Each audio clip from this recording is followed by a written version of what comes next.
que eu somente fale, mas se tiver alguém que queira agregar alguma coisa, né, dentro do que eu vou conversar aqui um pouco, fica na liberdade de levantar a mãozinha aí e a gente franquia a palavra. Estão todos me ouvindo bem, não? Então, muito bom. Tem um Salmo 16, Salmos 16, uma palavra que semana passada ela saltou em meu coração, né?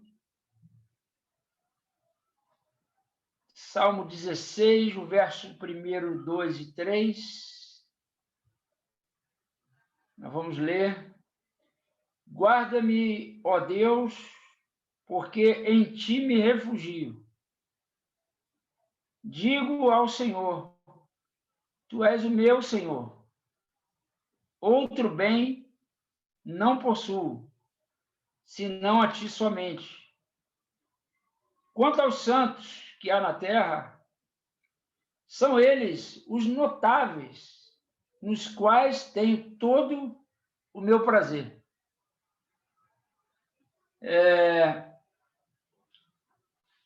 Acho que eu creio que uma coisa que tem ficado muito marcada para mim, nesse tempo em que eu tenho vivido, desses 4 meses, né, que eu estou vivendo uma vida diferente, após 30 e poucos anos, em que tinha uma vida bem diferente da qual estou experimentando hoje. E tem sido para mim assim, novo, muita coisa nova. Às vezes a gente não consegue imaginar, né? Será que um dia minha vida vai mudar? E de um momento para o outro, a gente acaba experimentando essa realidade, né? Nós viemos aí, tá até brincando com o Magno, né? Que vai ser papai de novo. Eu imagino que ele e Kelly não programaram isso, não planejaram isso. Pode ser que um dia tenha sonhado no coração, mas não foi um planejamento, né, que eles tiveram e, pela graça de Deus, acabou acontecendo, né? E ele vai ser um pai velho, no bom sentido. É uma nova realidade de vida. Os filhos já estão relativamente criados, né? Já passaram daquele momento de maior tensão, maior cuidado, né? Os 2 que ele já tem. E agora vem Larinha e vai ter que reaprender algumas coisas, vai ter que ressignificar, né, algumas coisas na vida que eles têm vivido já há alguns anos. E assim estou eu também, né? Buscando ressignificar algumas coisas sem perder a devida essência, né? Existe 2 parábolas antigas, né? Uma delas diz que quando você acaba de dar banho na criança, você tem que tomar cuidado, porque quando for jogar a água fora da banheira, ou a água da banheira fora, tomar cuidado para não jogar a criança junto, né? E também aquela parábola da construção das pontes, ou da ponte. Quando você descobre que a sua vida ela tem algo que está velho, envelhecido, ou uma ponte velha, você deve começar a construir uma ponte nova, do lado da velha. E nesse tempo não dá para você destruir a velha logo, senão você não transita, você não passa de um lado para o outro. Então é construir uma ponte nova sem destruir a velha. E eu creio que essa ação, né, de você reconstruir ou ressignificar a sua trajetória, a sua vida, exige uma dependência muito maior de Deus, mas já é um começo, vamos dizer assim, é um recomeço muito como é que eu posso dizer assim, não é do zero, né, que a gente recomeça. A gente já recomeça a partir de uma premissa, a partir de algo que já existe, algo que já tem, né? E eu comecei a entender que esse tempo da minha vida, essa ressignificação, ela não é retirar o fundamento, ao contrário, é olhar de novo para esse fundamento e para aquilo que Deus um dia construiu de eterno, né? No meu coração, na minha vida, e aí eu falo para todos nós, né? Talvez, como eu citei aqui, o Magno, né, que vive junto com a Kelly um novo tempo também na vida deles, pode ser, eu não conhecer a vida de todos, que você também esteja passando essa mesma realidade no teu coração, né? De querer encontrar um ressignificado da vida. E a vida social, de um modo geral, ela tem essa proposta para nós nesse momento, porque nós não sabemos o que será de nós no término dessa pandemia, se é que essa pandemia vai ter um término, né? Eu gosto sempre de pensar e trabalhar com a ideia que eu posso não acordar amanhã, hoje pode ser o meu último dia, hoje pode ser o meu último momento. E isso não numa visão pessimista, mas numa visão de fé de que a minha vida está na mão de Deus e todos os meus dias estão contados por Ele, e Ele é que sabe exatamente tudo isso, né? Muito bem. Mas aí eu comecei a pensar nisso e orar e pedir a Deus que Deus pudesse mostrar, né, o que tem para mim de novo nesse tempo. Né? O que tem para mim de novo, não no sentido de novidade, mas no sentido de recomeço, no sentido de ressignificar alguns valores, né, que tem na minha vida, ou que tem para ser vivido. E, obviamente, o tema Jesus Cristo, Senhor e Salvador, é sine qua non, né? Ou seja, sem ele não há. Não dá nem para começar sem partir daí. Quem é Jesus? O que Jesus representa de verdade para mim? Né? O salmista diz que em ti estão todas as minhas fontes.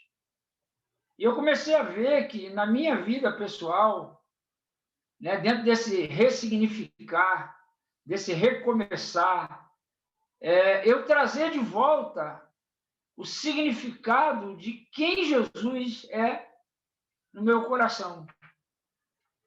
Né? Contávamos aqui, no bate-papo aqui da tarde, eu, Glédson e Josué, falando, eu citei aqui um exemplo, quando em 89 eu perdi meu casamento. Né? Eu não perdi minha esposa, eu perdi o casamento. Eu não queria casar e casei em 86. Em 86 eu me converti e casei. Me converti primeiro e me casei depois.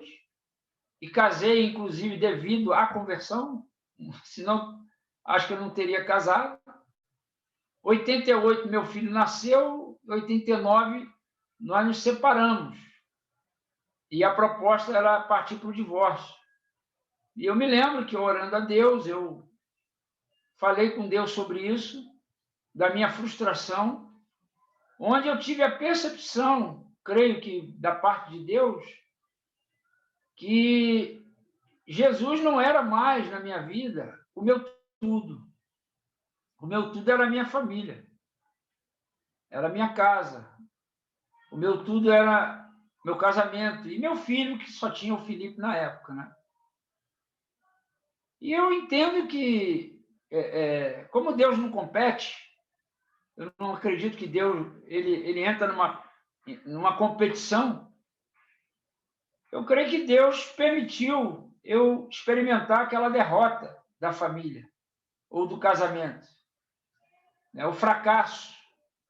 Né? Conversava também com o Glédson hoje no aeroporto e falávamos um pouco sobre isso. O Glédson lembrou, né, que às vezes é necessário que a gente experimente o fracasso para que a gente possa chegar onde precisa chegar. Né? É importante a gente aprender a lidar com os fracassos da vida. E existe um livro até chamado O Sucesso do Fracasso. Quem escreveu foi Caio Fábio, né? Caio Fábio de Araújo Filho.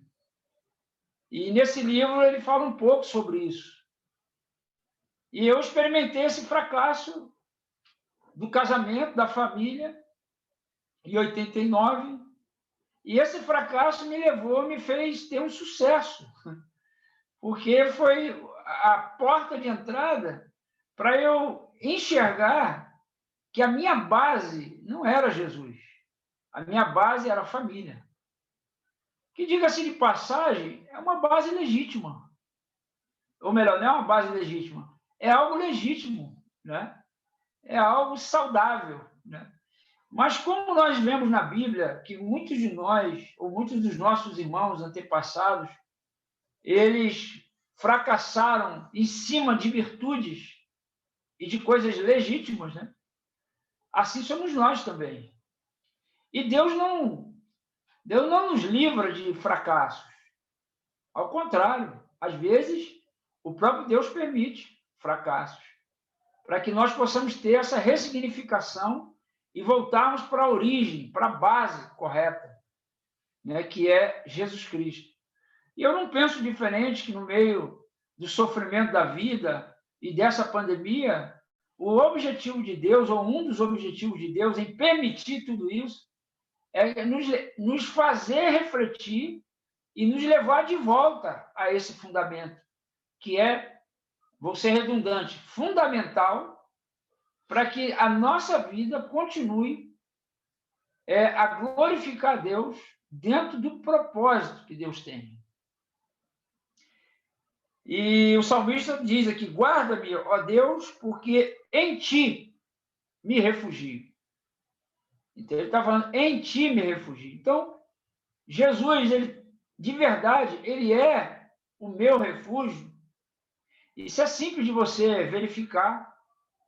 Se, por exemplo, quando você sente uma dor no teu corpo, se a primeira coisa que você faz é orar ou tomar remédio. Então, é uma maneira simples, né, de você medir isso, avaliar, né, em que ou em quem você se refugia. Porque o nosso refúgio é aquela nossa busca primeira, né? Eu acho que isso tem muito a ver com Mateus 6,33, e de buscar em primeiro lugar o reino de Deus e a sua justiça. E as demais coisas vos serão acrescentadas. Então ele diz: guarda-me, ó Deus, porque em ti me refugio. Será que hoje nós temos a capacidade ou a honestidade de dizer isso para Deus? Que ele de verdade é o meu refúgio? Você tem se refugiado nele, de verdade, né? Recomendo um livro de um amigo meu chamado Refúgio, o livro, né? O amigo é Sérgio Franco. Ele diz: digo ao Senhor, tu és o meu Senhor. Outro bem não possuo, senão a ti somente. Então, mais uma vez, ele se volta para essa base, para esse fundamento de ter o Senhor, não só como refúgio, mas também como o único bem. Porque ele está dizendo: outro bem não possuo, senão a ti somente. Como eu estava dizendo, no meu caso, em 89 foi descoberto que eu tinha outros bens, né? Os quais não partiam do fundamento que é Cristo. Não partia desse fundamento, não partia dessa essência. E eu digo para vocês que esse novo momento da minha vida tem sido reflexivo nessa direção. Jesus tem sido o meu refúgio, o meu bem maior, né? Jesus tem sido, de verdade, o meu único bem. Ou eu tenho outras fontes, né, de prazer, de estabilidade, de segurança? Será que eu ainda me perco confiando no meu salário, na minha função? O ministério, até que ponto o ministério tem sido para mim uma fonte também de lucro, né? E Paulo diz que nós não devemos ter o ministério como fonte de lucro. E eu sei que muita gente associa lucro com dinheiro, com salário, com renda, né? Mas é claro que dá para se pensar assim, mas eu queria que você pensasse na fonte de lucro sentimental e não apenas financeira. E quantas das vezes o nosso ministério ele se torna para nós uma fonte de lucro emocional, né? Sentimental. E a gente se perde nos sentimentos, né? Quando principalmente alguém nos ofende, quando alguém nos maltrata, nos rejeita, né? Quando as pessoas se esquecem de nós. Eu lembro que eu tenho um grande amigo meu, grande amigo mesmo, mas e agora por 2 anos seguidos ele esquece o dia do meu aniversário. Um grande amigo meu esquece mesmo o dia do meu aniversário. Mas eu sei que ele me ama. Não é o fato dele lembrar do dia do meu aniversário que vai demonstrar ou provar o amor dele por mim. Porque o amor dele por mim se estende ao longo dos anos que eu tenho amizade com ele. Não é um dia de esquecimento do meu aniversário, por exemplo, que vai me fazer olhar para ele de forma diferente. Então, uma fonte de lucro emocional que, se ela não tiver no fundamento que é Jesus, ela pode me levar a uma frustração e até um rompimento da minha aliança, do meu relacionamento, do meu comprometimento com esse meu amigo, por exemplo. E o verso 3, inclusive, ele aponta para isso. Ele diz: quanto aos santos que há na terra, são eles os notáveis, nos quais tenho todo o meu prazer. Então, entender que nesse momento eu preciso ressignificar as pessoas notáveis que Deus colocou ao meu redor para poder contribuir na edificação da minha vida. Então, lembrar o verdadeiro significado, o verdadeiro valor, dar um sentido novamente do compromisso e da aliança que eu tenho com os meus irmãos. Aliás, esse é o motivo de eu estar aqui hoje. Eu não precisava estar aqui em Brasília. Mas estou aqui porque temos vínculos, temos amizade, temos compromissos uns com os outros, de amor, de serviço. E apesar da pandemia, da distância, né, nós não podemos nos permitir nos isolar uns dos outros. E aí ele está dizendo: quanto aos santos que há na terra, são eles os notáveis, nos quais tenho todo o meu prazer. Então você vê que é um tempo, sim, de nós ver o que de fato para nós importa, interessa, o que de fato é fundamento, o que nós precisamos ressignificar na nossa vida nesse tempo em que Deus está nos chamando para casa novamente, nos chamando para refletirmos, né? De maneira que a gente possa encontrar em Deus essa resposta, para que possamos, como é que eu posso dizer, aproveitar essa pandemia para poder nos posicionar novamente dentro do fundamento que Deus um dia nos colocou, para que a edificação siga de maneira ordenada, crescente, amadurecendo para a glória do nosso Deus. Isso é muito tremendo. É importante nós sabermos que o nosso Deus ele sabe de onde nós viemos e sabe para onde nós estamos indo e sabe também para onde devemos ir. O Salmo 139, né? Ele diz: Senhor, tu tu sondas e me conheces, conheces o meu assentar e o meu levantar. Quando ele fala conhece o meu sentar, o sentar, ele fala de alguém que chegou. Porque você senta quando chega de algum lugar. E o levantar, ele fala de levantar da onde você está sentado e seguir para um lugar que você precisa ir. Então, você se levanta para sair da onde está, para ir a algum lugar. Não sei se ficou claro para vocês isso. Vou repetir. Quando ele diz, conheces o meu assentar e o meu levantar, eu digo que o assentar fala de alguém que chegou, né? Eu cheguei aqui na casa do Josué, junto com o Gledson, e ele falou, se assenta. Então, Deus sabe de onde você vem. Esse é o que ele está dizendo, o salmista. Senhor, tu sabes de onde eu vim, de onde o Senhor me tirou. E o Senhor também conhece para onde eu tenho que ir. Por isso ele fala, conhece também o meu levantar. Uma pessoa se levanta para sair de onde está, para ir para outro ponto, para outro lugar. Então, é importante nós refletirmos agora nesse fundamento de quem é Jesus, o que ele de fato é para nós, representa para nós, para que nós possamos nos levantar e voltar ou ir para o lugar certo que nós precisamos ir. E esse Senhor, né, que conhece a gente, sabe muito bem para onde devemos ir e ele nos levará para lá. Então, os notáveis, porque nós não podemos ir sozinhos. Os notáveis são os nossos vínculos, nossos compromissos, nossas alianças, as quais temos feito uns com os outros. Eu creio que esse é um ponto de reflexão.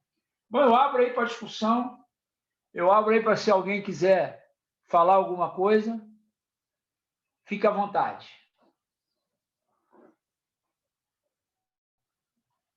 Como eu disse, não é uma pregação, é abrir meu coração de uma coisa que eu tenho refletido acerca da minha própria vida. Seca, eu estava pensando aqui, né? Eu até mandei no chat assim, será que o Senhor é de fato, né, o meu refúgio, né? E eu estava pensando, você estava falando que o mundo de hoje ele oferece muitas possibilidades de refúgio, né, para os mais diversos problemas, né? Então, se há muito cansaço, é tempo de férias, é tempo de sair, de espairecer.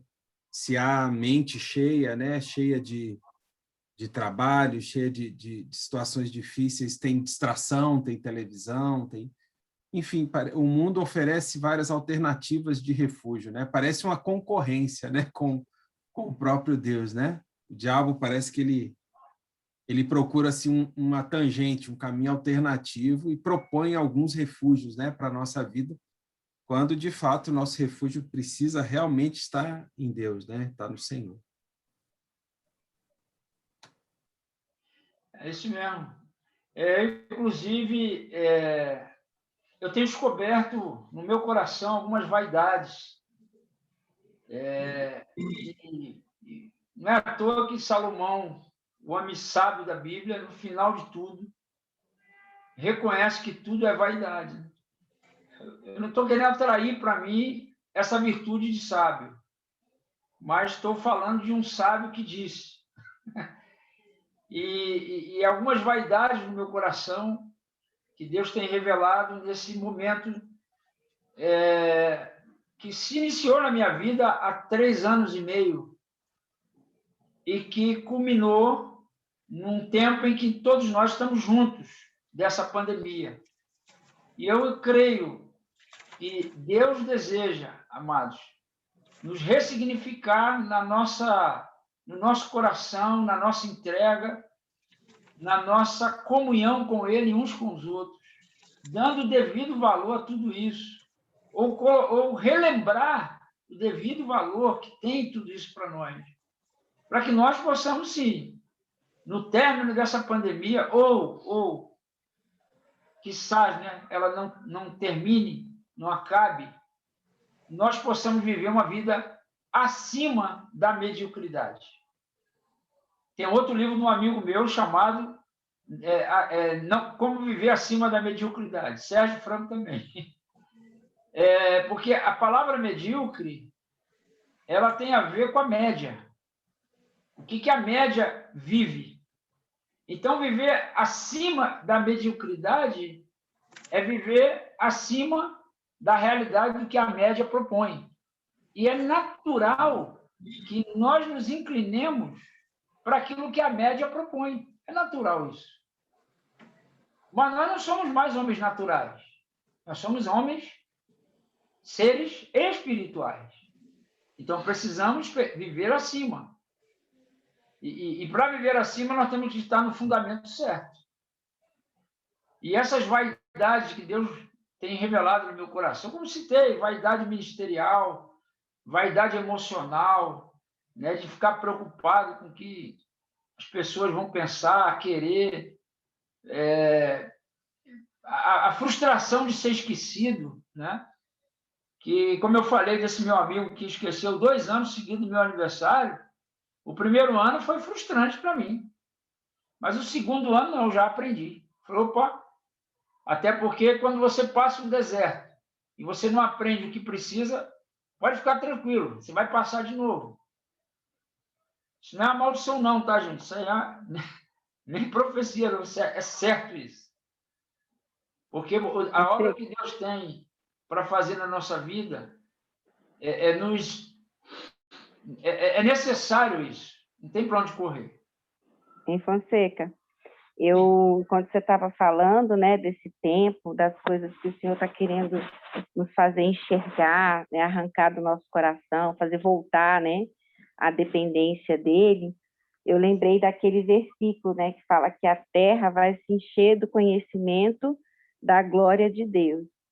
Né? Então, que seja esse tempo mesmo, né? A gente ver a glória do Senhor, conhecer essa glória e enxergar como esse sistema e como esse mundo é caído, é terrível, né? E que tem o nosso refúgio mesmo, que é o Senhor, né? Que é maravilhoso descobrir isso em meio a esse momento tão caótico, né? Em que a gente está vendo que a ciência não sabe de nada, toda hora ela se contradiz, né? As notícias, os jornais, né? Também a gente está caindo as máscaras, né? Da manipulação que há por trás das notícias, como isso faz muita gente de marionete, né? Então, que a terra seja cheia do conhecimento da glória de Deus, nesse tempo, né? Amém. Eu lembrei desse texto enquanto você estava falando. Amém. Mais alguém? Afonso. Oi. Estava me lembrando aqui também de um outro salmo.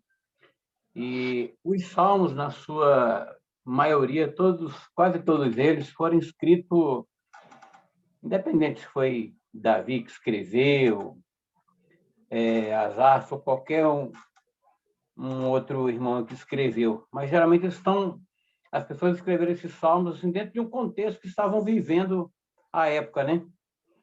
E esse Salmo 16, eu não sei o contexto pelo qual, na época, Davi escreveu, né? Mas, assim, trazendo para os dias de hoje, esse dia eu estava falando com os irmãos aqui na IAD de Ceilândia sobre um tema até de um livro também do amigo meu, do Franco, Por que Sofremos? E a gente... Uma das coisas pelas quais nós somos provados também por aquilo que a gente fala, né? Que a gente verbaliza, né? E o quão é difícil, né? Falar, a gente pega ali os 2 versículos aí, né? Guarda-me, ó Deus, pois em ti me refugio, né? Eu disse ao Senhor, tu és o meu Senhor. E olha, e hoje, como é difícil a gente, de fato, dizer que Ele é realmente o nosso Senhor. E a gente ministrou também, há um período atrás, na nossa reunião geral, foi no Salmo 131, né? E para a gente, na verdade, porque eu acho que um salmo complementa o outro. O Salmo 131, são só 3 versículos, e ele diz assim, Senhor, Meu coração não é orgulhoso e os meus olhos não são arrogantes, nem me envolvo com questões grandiosas ou maravilhosas demais para a minha compreensão. Ou seja, para a gente, de fato, dizer que o Senhor é o nosso refúgio, né? A gente não pode ter esse coração orgulhoso, nem olhar altivo, né? Porque quando a gente está sempre à procura de coisas grandes demais, até ministerial, como você falou, geralmente nos leva para isso. Quando alguém esquece realmente o nosso aniversário, a gente quer cobrar, né? Então, de fato, a gente teria que estar lá no Salmo 131, né? Com esse coração que não está à procura de coisas grandiosas demais. Aí depois ele vai decorrendo lá no verso 2, né? Ele diz que, pelo contrário, acalmei e aquietei a minha alma, como a criança desmamada no colo da mãe. Então, assim, para a gente realmente, de fato, dizer que ele é o nosso refúgio, a gente tem que ter esse olhar que não é altivo e esse coração que não é orgulhoso, para que, de fato, a gente possa dizer assim, olha, Senhor, Tu és o meu refúgio e a minha fortaleza, o Deus em quem confio. Porque muitas vezes a gente até verbaliza isso e até somos provados por aqueles que a gente fala. Às vezes o Senhor vai lá, deixa eu ver realmente se é isso. O Magno está sempre falando ali que eu sou o refúgio dele. Aí vem algumas situações para que a gente possa, de fato, ver como é que está o nosso coração diante dele. Então, assim, não é fácil realmente dizer que ele é o refúgio, mas a gente também, se não tivermos nesse contexto, temos que buscar estar nesse contexto em que, de fato, ele é o nosso Deus e o nosso refúgio. Esse salmo eu tive uma experiência com ele bem no início da minha conversão, porque eu estava passando uma angústia muito grande. Isso foi mais ou menos em 86, 87. E eu, de madrugada, orando, fui ler a Bíblia e eu li esse Salmo 46, né? Deus é o nosso refúgio e fortaleza, socorro bem presente na angústia. Aí eu fiquei pensando, quem é que escreveu esse salmo, né? Davi. Eu falei, porque quando eu me converti, disseram para mim que a minha vida ia mudar. Eu não ia mais sofrer. Igual, parece até da Universal. Não querendo tacar pedra aqui na Universal, mas usando o slogan aí, pare de sofrer. Eu acho que a única maneira de você parar de sofrer é morrendo, não tem outra maneira, mas tudo bem. Eu pensei, mas Davi está dizendo, Deus é o nosso refúgio, fortaleza, socorro bem presente na angústia. Pô, se Davi sofreu, por que eu não posso sofrer? Então, a questão é em quem eu vou me refugiar. Porque sofrer, todo mundo vai sofrer. Padecer, todo mundo vai padecer. Aliás, sofrimento é uma promessa. Jesus falou, no mundo tereis aflições. Isso é uma promessa, gente. Não sei se você encara como uma promessa, mas é uma promessa. Jesus falando passa a ser uma promessa. No mundo tereis aflições. Mas tem de bom ânimo, porque eu venci o mundo. Tem um salmo que uma vez o Glédio falou, não sei se você quer compartilhar, não sei se você vai lembrar. O Glédio uma vez falou, e eu aprendi com ele, quando o salmista diz assim, uma coisa eu te peço. Lembra dessa palavra? Deus te deu? Lembra? Compartilha aqui. Vou deixar ele falar, porque ele é quietinho, gente. Já bota os caras no fogo, mano. Amém, irmãos. Só mais 1h30 agora. O Salmo é o 119, é? O Salmo é o 119?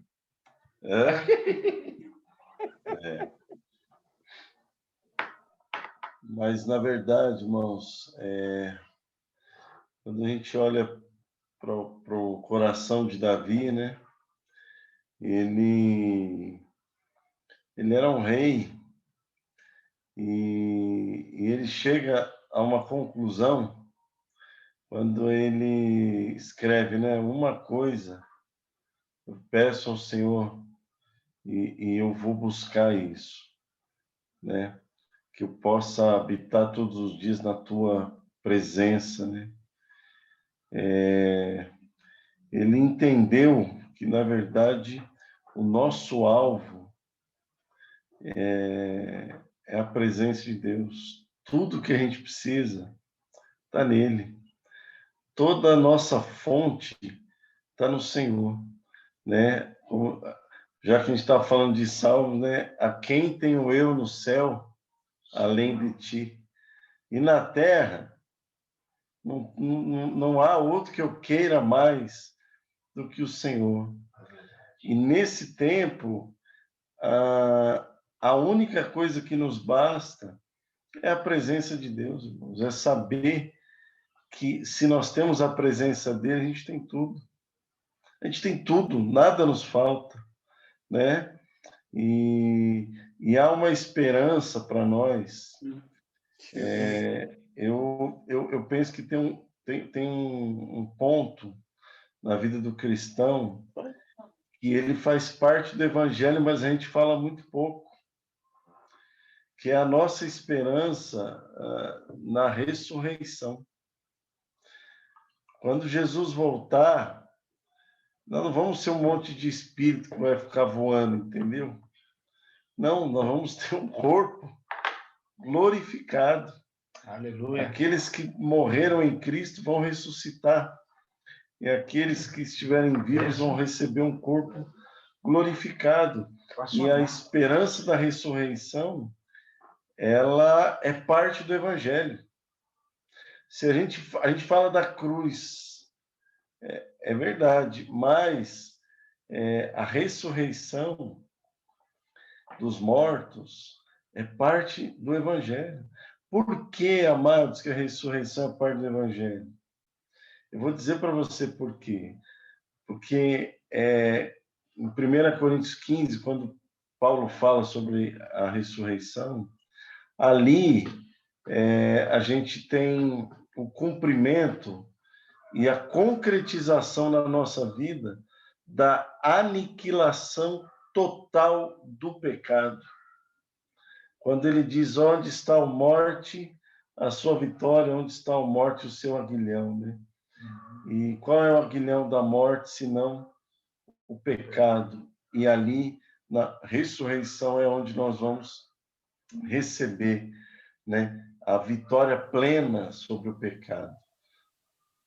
Mas isso a gente só vai, de fato, alcançar a partir dessa nossa comunhão e saber que nós temos um alvo, que é a presença do Senhor. Só a presença dele nos basta, irmãos. Tudo que a gente precisa está nele. Amém?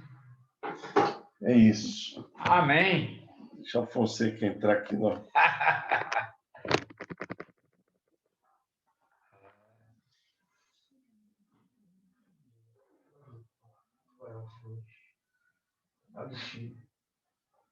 Esse é o menino que está internado. É isso aí, gente. É isso aí, Carlinhos. Temos o Senhor como essa essência, esse fundamento, renová-lo em nosso coração, nosso espírito, nossa alma. Isso vai nos ajudar não apenas a terminar essa pandemia, até porque outras virão, né? Outras situações virão, mas nós devemos permanecer. E para permanecer tem que estar nesse fundamento. Precisamos ressignificar Jesus em nosso coração, em nossas vidas, e certamente ele vai trazer à luz, né, essas vaidades, o que realmente está impedindo a gente de... Você lembrou de uma canção, 3 canções antigas, não sei se você é velho, não sei o que é, Mas tem uma antiga também que diz: flua, Senhor, tua presença, tua palavra. Não sei se você lembra dessa canção, também muito antiga, que é uma oração, né? Muito joia. É aquela flua em mim, Senhor, a tua graça, não? É essa? Não. Flua, Senhor, tua presença, tua palavra. Lembra? Rapaz, essa daí não é do meu tempo. Flua em mim, tua unção e o teu poder. Quebra as barreiras e as cadeias que prendem o meu ser, que impedem o fluir do teu Espírito em mim. Eu já sou livre para derramar toda a minha vida no teu altar. Lembra, não? Não, essa eu não conheço mesmo, não conheço. Acho que eu estou mais velho, então. Ou você que assim, a gente estava falando sistema de refúgio, eu também me lembrei do Salmo 46, que você falou aí. Né? O Salmo 46 diz: Deus é o nosso refúgio e fortaleza, socorro bem presente nas tribulações. Portanto, não temeremos ainda que a terra se transtorne e os montes se abalem no seio dos mares, ainda que as águas tumultuem e espumejem, e na sua fúria os montes se estremeçam. Há um rio cujas correntes alegram a cidade de Deus, o santuário das moradas do Altíssimo. Deus está no meio dela, jamais será abalada. Deus a ajudará desde antemanhã. Bramam nações, reinos se abalam. Ele faz ouvir a sua voz, a terra se dissolve. O Senhor dos Exércitos está conosco, o Deus de Jacó é o nosso refúgio. Vinde e contemplai as obras do Senhor, que assolações efetuou na terra. Ele põe termo à guerra até os confins do mundo. Quebra o arco e despedaça a lança, queima os carros no fogo. Aquietai-vos e sabei que eu sou Deus, sou exaltado entre as nações, sou exaltado na terra. O Senhor dos Exércitos está conosco, o Deus de Jacó é o nosso refúgio, né? Muito interessante o Salmo 46, assim, ele começa bem, ele se desenvolve todo bem e termina maravilhosamente bem, né? O Senhor dos Exércitos, ele está conosco. Nós não estamos sozinhos, né? E eu me lembrei também, assim, de uma música em função daquilo que o Gledson falou sobre a ressurreição. Eu acho que vocês vão lembrar dessa música. Vou cantar um pedacinho dela aqui para a gente encerrar. Quem não souber vai aprender, mas eu acho que a maioria vai lembrar dessa música, né? Ela começa assim: um belo dia, almejo eu encontrar a eterna glória que prometida está. Luz e alegria posso então sentir, pois Jesus Cristo já está por vir. Jesus virá outra vez aqui. Jesus virá sim outra vez aqui.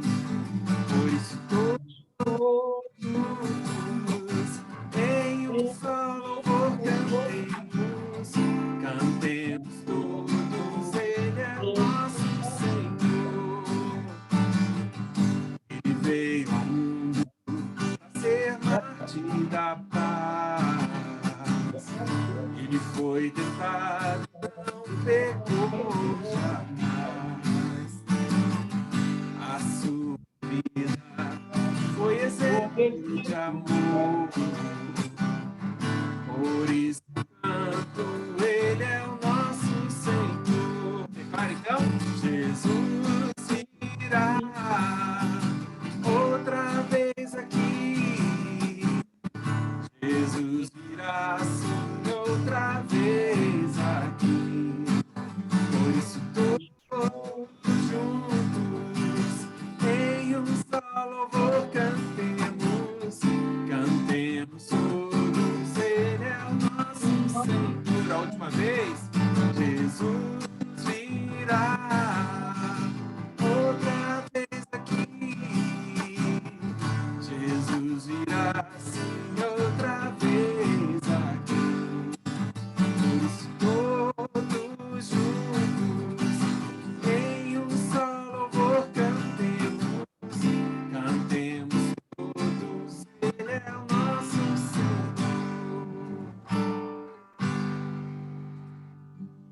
Amém? Eu lembrei da música do Band Voz, né? Acho que é Band Voz o nome da banda aí, lá dos primórdios. Essa é do fundo do baú. Né? Depois ouve aí no YouTube, aí vai te edificar, ou no Spotify, em algum aplicativo aí de música. Mas, queridos, assim, amém. Né? Vamos ficar por aqui com essa mensagem, que o Senhor é o nosso refúgio, Ele é o nosso refúgio. Né? Ele é a nossa fortaleza, é Ele quem nos guarda, é Ele é aquele que acalma a tempestade, né, do nosso coração. Ele acalma tudo ao redor e acalma o nosso coração também, e nos mantém nele. Ainda que em volta a coisa fique espumando, esbravejando, o nosso coração vai para o Senhor e Ele nos guarda nele. Né? E a gente tem tempos assim, de muita aflição, né? Muita aflição, muitas notícias difíceis. Mas o Senhor, Ele é o nosso refúgio, Ele é a nossa fortaleza, nós descansamos nele, vamos a Ele. Ele é poderoso para nos guardar. Amém, queridos? Glória a Deus. Vamos orar e entregar esse momento aqui ao Senhor? Pai, eu quero, em nome de Jesus, te agradecer pela tua palavra, te agradecer porque o Senhor tem promessas, te agradecer porque o Senhor garantiu que se nós estivéssemos em ti, ainda que o nosso corpo sofresse, Senhor, até mesmo que nós fôssemos levados a morrer, há uma vida além da morte contigo, há uma vida com o Senhor. Nosso espírito vai estar contigo, Pai. Nós vamos estar presentes na tua presença também pela eternidade. Então, nós queremos te agradecer, porque as promessas do Senhor trazem descanso ao nosso coração. As promessas do Senhor são motivo de repouso para nós. Então, eu te peço, em nome de Jesus, Senhor, se alguém entrou nessa reunião cansado, desesperado, preocupado, tenso, angustiado, Pai, alcança esse coração e traz descanso do Senhor. Que cada um de nós possa entrar, Pai, no descanso do Senhor, no teu refúgio, e estar abrigados à sombra do Onipotente, como o Salmo 91 nos ensina. Que nós possamos repousar e descansar debaixo das tuas asas, porque o Senhor tem cuidado de nós. O Senhor tem nos protegido, o Senhor tem nos amado, e nós somos teus, Senhor. Em nome de Jesus, ajuda-nos a descansar em ti. Glória do teu nome, Senhor. Amém, queridos? Amém. Amém. Estamos terminando aqui. Tá? Alguém quer falar mais alguma coisa? Alguém quer cooperar com mais alguma palavra aí? Quer falar alguma coisa que veio aí do teu coração ou não? E aí? Não? Então tá bom, queridos. Vamos terminar aqui.